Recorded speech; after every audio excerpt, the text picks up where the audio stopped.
Welcome dear students. आज हम algorithm and complexity topic को डिस्कस करेंगे। जैसा आप अपनी स्क्रीन पे देख पा रहे हो, इस टॉपिक को कंप्लीट करने के बाद हम ये 4 डिफरेंट लर्निंग आउटकम्स यहाँ पे अचीव करेंगे। In the first learning outcome you will be able to describe algorithm and its characteristics. In the second learning outcome, you will be able to define and classify the complexity. In the third learning outcome, you will be able to recall time-space trade-off. In the fourth learning outcome, you will be able to distinguish algorithm, pseudocode, and program. Dear student, this is a theory and you can say numerical mixed topic, क्योंकि इससे related दोनों type की problem इस topic से easily frame की जा सकती है। इस टॉपिक से शॉर्ट आंसर और लॉन्ग आंसर दोनों टाइप के क्वेश्चंस इजीली फ्रेम किए जा सकते हैं, चाहे वो थियोरेटिकल हैं या न्यूमेरिकल है। साथ ही साथ अगर मैं इस टॉपिक की अदर यूनिट या सब्जेक्ट से लिंकिंग की बात करूं, ये अपने आप में बहुत इंपॉर्टेंट टॉपिक है, क्योंकि इसके बाद आप एक सब्जेक्ट स्टडी करते हो डाटा स्ट्रक्चर के, that is called design and analysis of algorithm.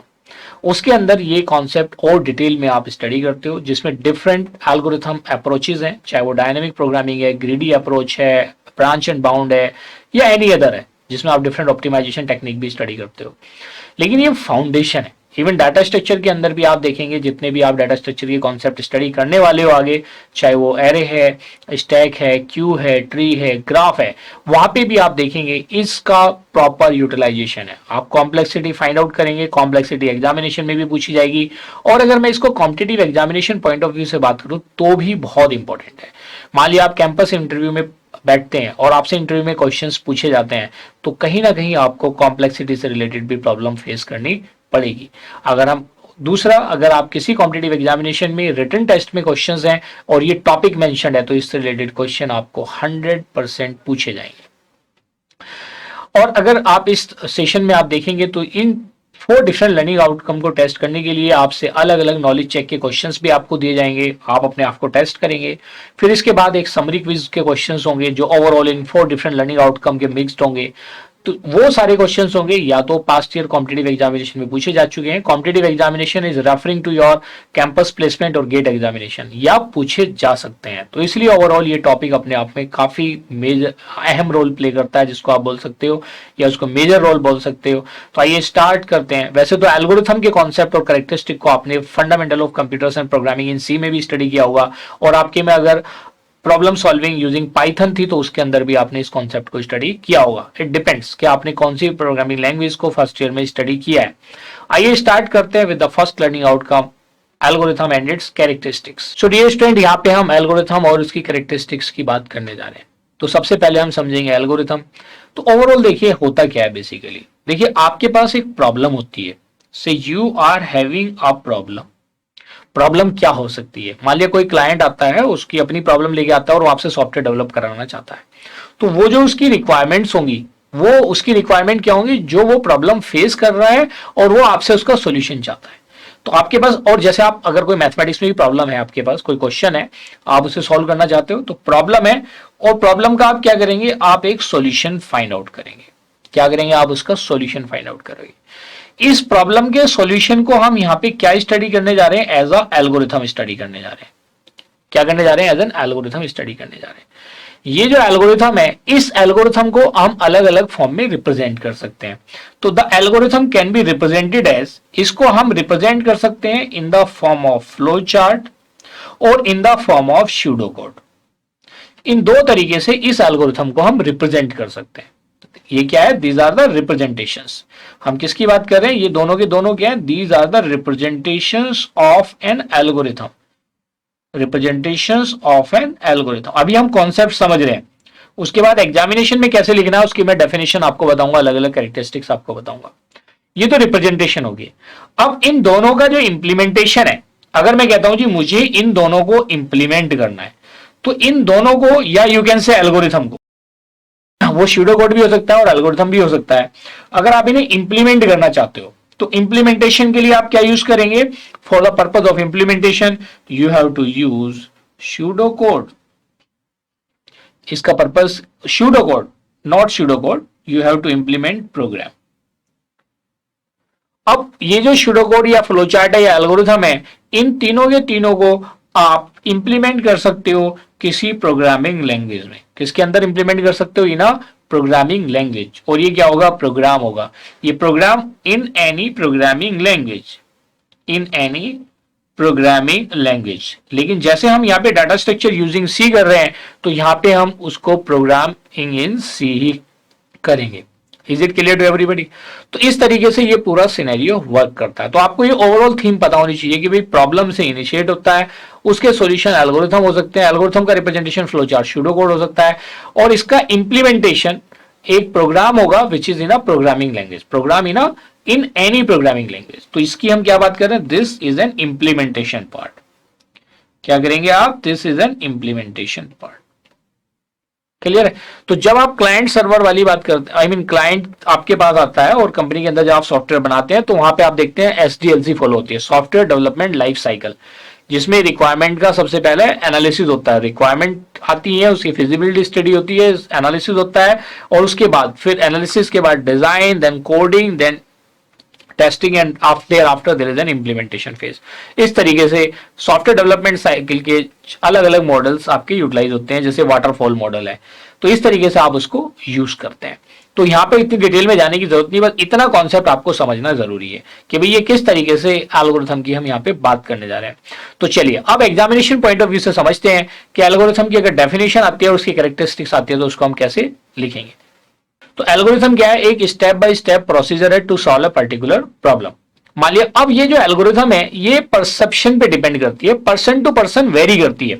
मान लिया मैं अगर एक टी मेकिंग प्रोसेस की बात करता हूं, सिंपल सी बात करता हूं, चाय बनाने का प्रोसेस, तो सबका चाय बनाने का प्रोसेस अलग है। जैसे मैं कहता हूं जी चलिए, अब एक स्टूडेंट है से रितिका और एक स्टूडेंट है से पूनम, एंड से अनदर स्टूडेंट इज नवल। ये 3 डिफरेंट स्टूडेंट्स हैं और इन तीनों से मैं कहता हूं भाई आप चाय बनाइए।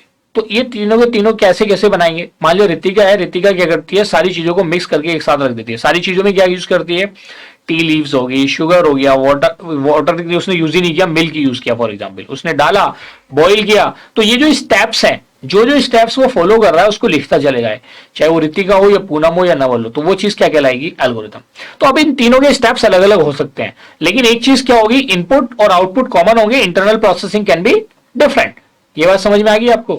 तो वैसे ही काम हम इसमें एल्गोरिथम की फॉर्म से बात करते हैं, और ये तो मैंने एक एग्जांपल लिया कि भाई ये सारे के सारे क्या है, these are the students, isn't it. चलो अब इसकी डेफिनेशन देखते हैं एग्जामिनेशन में कैसे लिखेंगे। सो डियर स्टूडेंट, यहाँ पे अगर मैं एक एल्गोरिथम की बात करता हूं, it is a set of statements और instructions to solve a problem. ये बात समझ में आ गई। आइए देखते हैं इस एल्गोरिथम के लिए क्या कोई भी सेट ऑफ स्टेटमेंट एल्गोरिथम हो सकता है। No, there are certain characteristics. कोई भी एल्गोरिथम, कोई सी भी प्रॉब्लम का सॉल्यूशन एल्गोरिथम तब कहलाएगा जब वो फॉलोइंग कैरेक्टरिस्टिक्स को सेटिस्फाई करेगा। So dear student, an algorithm should satisfy the following properties. आइए देखते हैं ये प्रॉपर्टीज कौन कौन सी है। तो लार्जली आप देखेंगे दीज आर 5 डिफरेंट प्रॉपर्टीज जो एक एल्गोरिथम को सेटिस्फाई करना चाहिए। वो क्या क्या है देखिए, the first one is input, next is an output, then there is a concept of effectiveness, yeah you can say finiteness, yeah you can say another one is a definiteness. So dear student, these are the 5 different properties जो किसी algorithm को satisfy करनी चाहिए या उस problem का जो state by statement solution है उसको सेटिस्फाई करनी चाहिए। आइए देखते हैं इनपुट क्या होता है।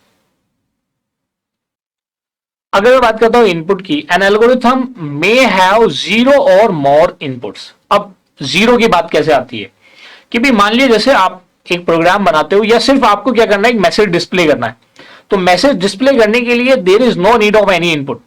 भाई आपने एक स्टार्ट किया और आपने किया printf, this is my first algorithm, stop. तो आपको उसके लिए क्या करना है, आपको तो उसमें 0 इनपुट की जरूरत है। हाँ 0 तो वहां पे आ गया, इसके बाद कितनी भी इनपुट की रिक्वायरमेंट हो सकती है। मान लिया area of circle find out करना है, पाई आर स्क्वायर, तो ये आप जानते हैं जो राइट हैंड साइड की वैल्यू होती है उनको इनपुट की तरह यूज करते हैं, और लेफ्ट हैंड साइड वाली की वैल्यू कैसे वर्क करती है, आउटपुट की तरह वर्क करती है। तो मैं यहाँ पे एक एग्जांपल ले लेता हूं आपको, कि for example you are having या you are calculating the area of a circle. तो एरिया ऑफ सर्कल क्या होता है जी, पाई आर स्क्वायर। क्या होता है, पाई इंटू आर, ये वैल्यूज होती हैं। तो right hand side variable that is R is an input और left hand side variable is an output. तो ये आपको बिल्कुल ध्यान रखना चाहिए कि इनपुट और आउटपुट को हमें कैसे आइडेंटिफाई करना है। मान लिया मैं एक दूसरा एग्जांपल लेता हूं और मैंने मेंशन कर दिया जी मुझे एडिशन करना है 2 नंबर का, say c is equal to a plus b. तो इस केस में क्या होगा, a और b आपके 2 डिफरेंट इनपुट्स होंगे और जो c है it will be an output. c क्या हो जाएगा, एक आउटपुट हो जाएगा। I think this is clear to everybody. तो आइए देखते हैं सेकेंड कैरेक्टरिस्टिक। यहां पे हमने समझा कि इनपुट क्या होता है। Now let us understand next characteristic that is output. So dear student, यहां पे अगर मैं आउटपुट की बात करता हूं तो N algorithm must have at least one output. जब मैं खाली मैसेज डिस्प्ले करा रहा हूं तो जो थर्ड एग्जांपल है जो मैं यहां पे देना चाह रहा था कि डिस्प्लेइंग ए मैसेज, अगर आप एक मैसेज डिस्प्ले करना चाहते हो, displaying a message requires zero input. इसके अंदर क्या होगी, जीरो इनपुट की रिक्वायरमेंट होगी। It requires zero input. लेकिन रिक्वायरमेंट इनपुट की तो जीरो है, लेकिन अगर मैसेज डिस्प्ले कर रहे हैं तो एटलीस्ट उसके अंदर वन आउटपुट होगी। अगर हम वन आउटपुट की बात करते हैं तो ये जो डिस्प्लेइंग ऑफ मैसेज है it is one of the output, isn't it. चलिए तो आइए देखते हैं third characteristic of an algorithm which is finiteness. So dear student, ये फाइनाइटनेस नाम से पता चला, फाइनाइट मींस लिमिटेड। ये क्या कहता है कि आप जो भी एल्गोरिथम डिजाइन कर रहे हैं वो कुछ limited number of steps perform करने के बाद स्टॉप होनी चाहिए।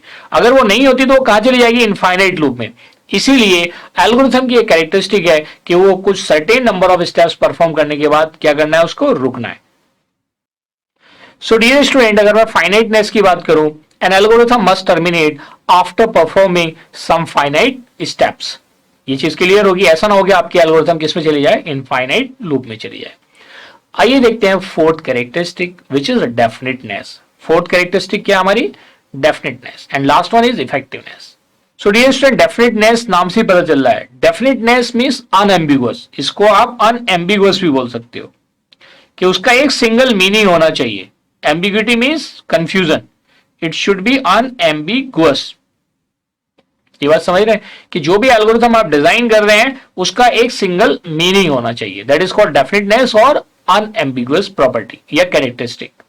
सो डियर स्टूडेंट, अगर मैं डेफिनेटनेस की बात करता हूं, N algorithm should have clear and unambiguous statements. उनका एक ही मीनिंग होना चाहिए। अनएम्बिग्यूटी में क्या होगा, आप ऑपरेशन कुछ परफॉर्म करना चाहते हो, परफॉर्म कुछ और हो रहा है। जैसे बैट एक वर्ड है, BAT बैट, तो बैट आपका क्रिकेट से भी रिलेटेड है, बैट आपका बर्ड से भी रिलेटेड है। तो ये तो एक एग्जाम्पल हो गया वर्ड का। वैसे ही सेम आप कोई भी अगर ऑपरेशन परफॉर्म करना चाहते हो, जैसे स्टार है, तो आप आगे देखोगे जो स्टार ऑपरेटर है एक तरीके से, ये हम मल्टीप्लीकेशन के लिए भी यूज करते हैं। We use it for multiplication purpose and it is also use for the pointer representation. लेकिन ये हम पॉइंटर के लिए भी यूज करते हैं, लेकिन दोनों का यूटिलिटी अलग अलग है। जब मल्टीप्लीकेशन के लिए करते हैं तो ये एज ए बाइनरी ऑपरेटर होता है, जब पॉइंटर के साथ करते हैं तो ये एज ए यूनरी होता है। तो मेरा कहने का मतलब ये है कि वन ऑपरेटर या one statement should have one meaning only, isn't it. तो इस तरीके से ये तो एक एग्जांपल है कि भाई एक सिंबल के अलग अलग मीनिंग हो सकते हैं। वैसे ही जैसे मैंने एक एग्जांपल बताया कि भाई अगर आपका बैट है तो बैट आपका क्रिकेट से भी रिलेटेड हो सकता है और बैट आपका बर्ड से भी रिलेटेड हो सकता है। तो इस टाइप की एम्बिग्यूटी को आपको अपनी एल्गोरिथम में अवॉइड करना है। Is it clear to everybody? चलो आइए देखते हैं last characteristic of an algorithm which is your you can say effectiveness. किसकी बात करें? We are talking about effectiveness.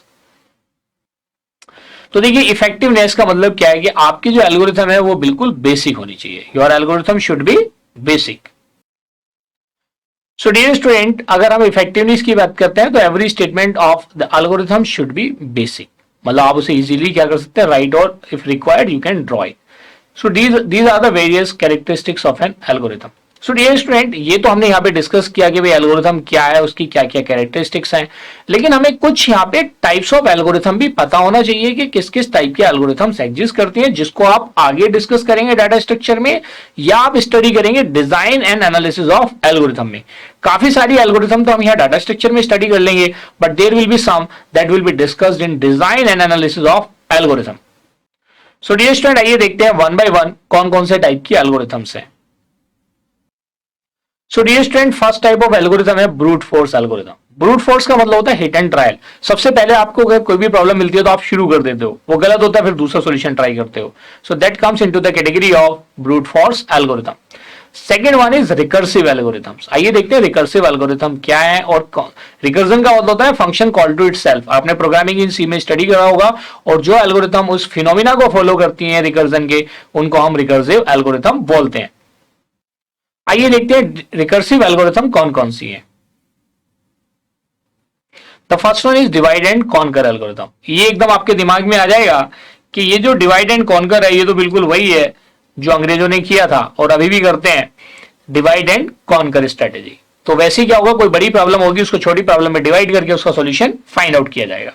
आइए देखते हैं नेक्स्ट है डायनेमिक प्रोग्रामिंग एल्गोरिथम। ये आप design and analysis of algorithm में डिस्कस करेंगे। मतलब ये स्टैटिक नहीं है, दिस इज डायनामिक।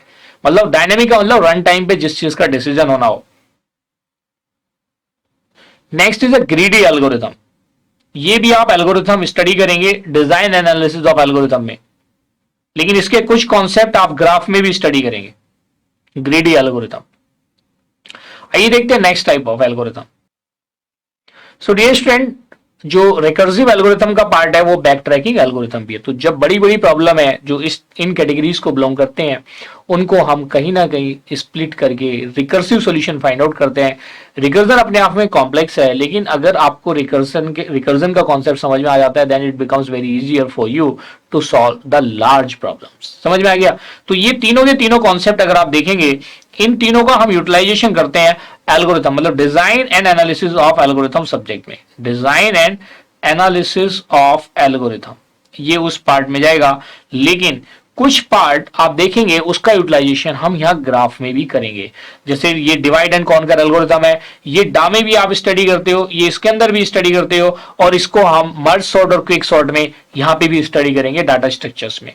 आइए देखते हैं next type of algorithms. Next type of algorithms है सॉर्टिंग एल्गोरिथम्स। जैसे आपने डाटा स्ट्रक्चर का ऑपरेशन देखा था कि भाई अरेंजमेंट ऑफ डेटा आइटम्स इधर इन असेंडिंग ऑर्डर और डिसेंडिंग ऑर्डर।